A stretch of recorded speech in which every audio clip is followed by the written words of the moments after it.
Kebakaran hutan dan lahan di Provinsi Riau kembali menunjukkan tren yang mengkhawatirkan bahkan sebelum puncak musim kemarau tiba atau El Nino.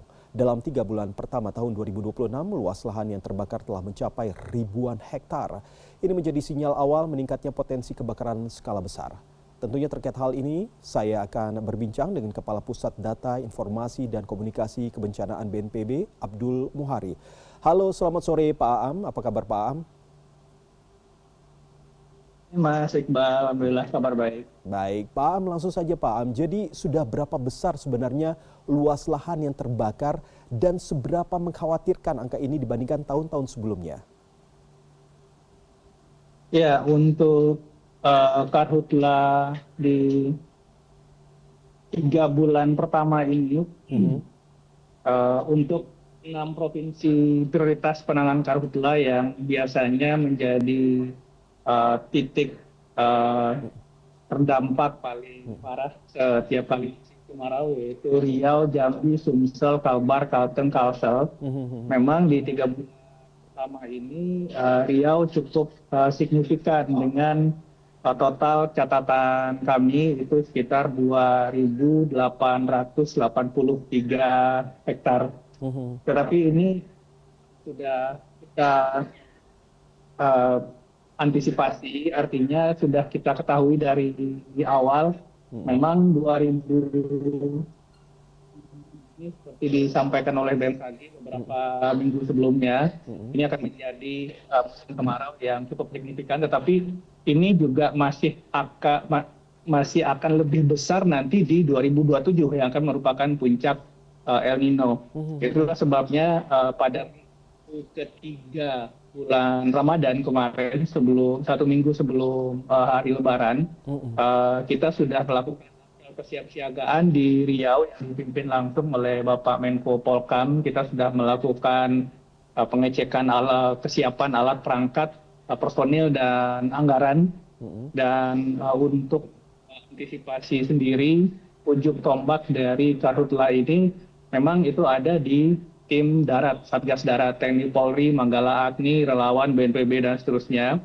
Tetapi tentu saja tim darat ini juga harus kita backup dengan Satgas Udara. Saat ini sudah standby di Riau khususnya itu 1 heli patroli yang dari BNPB saja dan 1 heli waterbombing. Ini belum termasuk yang dari Polri. Dan dari BNPB lihat tren meluasnya dan meningkatnya frekuensi kejadian karhutla ini. Operasi modifikasi cuaca yang sebelumnya sudah kita lakukan dari 3 minggu yang lalu ini akan kita intensifkan karena dalam tanda kutip kita ingin memanfaatkan awan hujan yang masih ada sebelum nanti memang masuk pada periode musim kemarau. Jadi ini akan kita intensifkan OMC dan kita akan menambah 2 unit masing-masing heli patroli dan waterbombing untuk dukungan Satgas Udara melapis Satgas Darat, Mas Iqbal. Pak Am, ini kan segala macam cara sudah dilakukan oleh BNPB dan juga pihak-pihak terkait begitu ya. Tetapi bagaimana kondisinya terkini Pak? Apakah memang sudah bisa dalam tanda kutip begitu ya, dijinakkan begitu? Atau justru ini masih ada kesulitan yang dihadapi oleh BNPB dan pihak-pihak terkait itu? Hingga saat ini memang untuk hotspot itu ada peningkatan karena memang cuacanya sangat khusus di Riau dan Jambi itu ada peningkatan jumlah hotspot yang kemudian berkembang menjadi fire spot.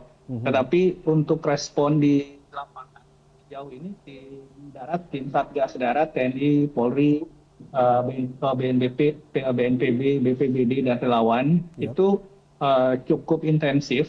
Dan sejauh ini meskipun kemudian burning areanya itu tetap terjadi sehingga ada asap di situ, tetapi apinya bisa kita kendalikan. Nah memang yang menjadi tujuan kami adalah bagaimana secepat mungkin laporan fire spot ini bisa ditindaklanjuti oleh tim Satgas Darat. Karena perbedaan mungkin 2-3 jam di lapangan itu penyebaran api karena didukung juga oleh dukungan angin di lapangan sehingga proses penyebaran api yang sangat cepat itu akan sangat mempengaruhi luasan burning area yang terjadi. Meskipun kemudian hingga sejauh ini itu masih bisa dikendalikan. Tetapi kenapa menjadi sudah sampai 2.800 di Riau misalkan, ini fire spot-nya cukup banyak dan kita ini akan menambah lagi personel dan alat perangkat untuk bisa merespon titik-titik yang tersebar ini, Mas Iqbal. Jadi sebenarnya apa faktor utama terjadinya karhutla khususnya di Riau ini, Pak? Apakah memang sebenarnya dari faktor alam atau justru ada ulah manusia juga? Ya, keduanya berperan ya. Makanya dari Kementerian terkait, Kementerian Kehutanan, Kementerian Lingkungan Hidup, TNI, Polri, itu ada gakum ya, penegakan hukumnya. Sudah ada beberapa kejadian yang kita tindak lanjuti, ada oknum di lapangan yang memang kita dapati melakukan pembakaran dan itu sudah ditindaklanjuti langsung oleh APH dan ini terus kita sosialisasikan bagaimana juga masyarakat bisa berperan aktif untuk segera melaporkan kalau sekiranya tindakan-tindakan seperti ini didapati di lapangan. Jadi proses respon ini memang harus berjalan beriringan dengan proses pencegahan. Nah, proses pencegahan ini tentu saja pelibatan masyarakat setempat ini sangat penting untuk melaporkan kejadian-kejadian baik itu titik awal dari api ataupun kemudian jika dicurigai ada oknum-oknum di lapangan yang kemudian mungkin berperan dalam terjadinya kebakaran tersebut.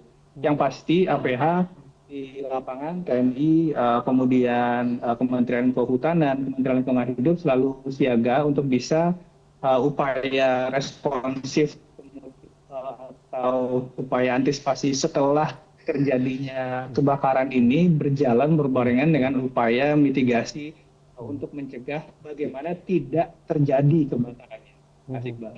Baik Pak, berarti ini artinya bahwa adanya kerjasama dengan masyarakat terkait dengan pemahaman agar tidak membuka lahan dan lain sebagainya dan juga melaporkan jika ada hotspot begitu yang terjadi di daerahnya untuk bisa langsung melaporkan begitu ya Pak Am ya.